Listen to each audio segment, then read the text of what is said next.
What I think they're not prepared for is the amount of effort and amount of strategy and determination it requires to make that M&A very, very successful.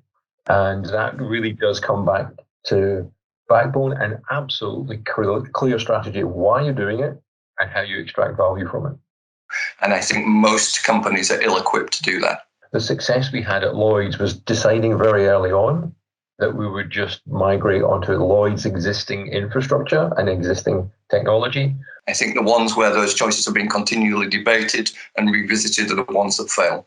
Yeah, so I think the point around executing and making early decisions and early policy decisions, early strategic decisions, and early technology decisions is absolutely critical. So how well do you think the kind of middle tiers, the direct reports of the exec team, are in executing against that kind of purpose?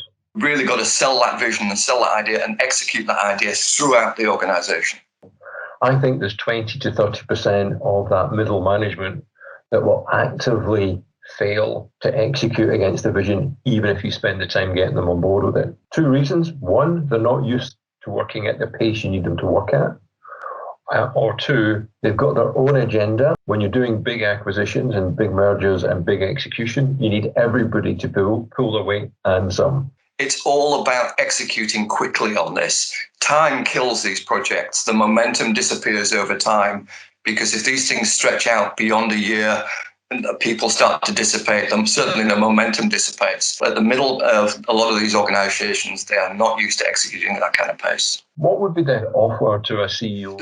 For me, the 3 points of a strategy are: where am I?